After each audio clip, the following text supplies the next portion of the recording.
একটা ছেলে বা একটা মেয়ে যখন চাকরি পায় তখন তার বেতন 20,000 টাকার আশপাশে শুরু হয়। বাট আমি ধরলাম আপনি অনেক ভালো, আপনার 25,000 টাকার আশপাশ থেকে শুরু হইছে। সেইটা হলো আমি ধরে নিচ্ছি আপনি চাকরি পাইছেন। হাফের মতো মানুষ চাকরি পায় না ১ম বছরে যখন তারা গ্র্যাজুয়েট করে তারপরে। বাট আপনি পাইছেন, আপনি ভালো এবং আপনি 25,000 টাকাই বেতন পাচ্ছেন মাসে। আরেকটা ভয়ংকর অ্যাজাম্পশন, 25,000 এর মধ্যে হাফই আপনি সেভ করে ফেলেন। আপনি বাবা-মায়ের সাথে থাকেন, আপনি অত বাইরে ঘুরতে-টুরতে যান না। 25,000 খুব বড় টাকা না, বাট তার মধ্যেও 12,500 আপনি জমান প্রত্যেক মাসে। প্রত্যেক মাসে আপনি যদি 12,500 করে টাকা জমান, তাহলে ওই 60 লাখ টাকা হইতে আপনার কতদিন লাগবে? উত্তর হইল 40 বছর লাগবে।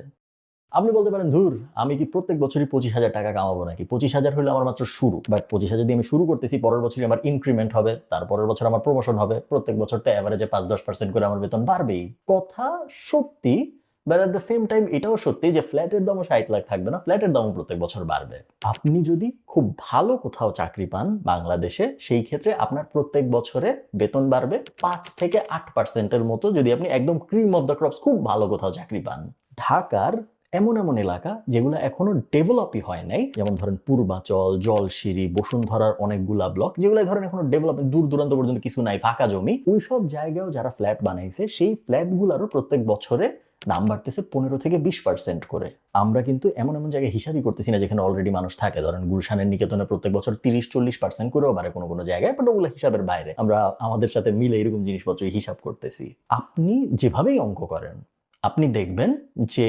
আপনি যদি ২৫ বছর বয়সে চাকরি শুরু করেন এবং 25,000 টাকা যদি হয় আপনার এভারেজ মান্থলি স্যালারি শুরুর সময়ে, একটা বাসা কিনতে, ওই ৬০ লাখ টাকার বাসাটা কিনতে আপনি যদি টাকা জমান হাফ আপনার বেতনের, তা আপনার ওই বাসা কিনতে বয়স হয়ে যাবে ৭০। মরার কাছাকাছি সময়ে বাড়ি কিনে তো কোনো লাভ নাই, এবং এই অঙ্কের মধ্যে কোথাও না কোথাও ঘাপলা আছে, তাই না?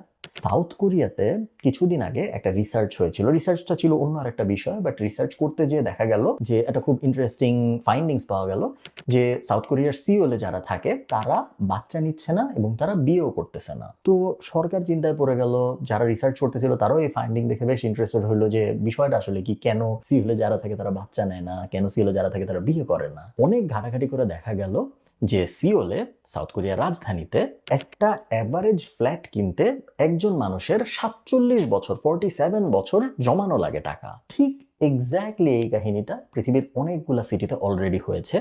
যেসব সিটি অনেক তাড়াতাড়ি অনেক বেশি গ্রো করেছে, যেসব সিটির ধনী এবং গরিবদের মধ্যে ব্যবধান অনেক তাড়াতাড়ি বেড়েছে, এবং এইসব সিটি এইসব দেশেই অবস্থিত যেসব দেশে ওই সিটিটা ছাড়া আশপাশের সিটিগুলো অত ডেভেলপড না। আনফরচুনেটলি ঢাকা এরকম একটা শহর, এবং এই কারণেই আমরা খুব ভয়ঙ্কর একটা বিপদের দিকে আগাচ্ছি। আপনি বলতে পারেন যে বাড়িই কিনবো না, ফ্ল্যাট লাগবে না আমার, আমি ভাড়া বাসায় থেকে জীবন কাটাই দিব, কোনো সমস্যা নেই। বাট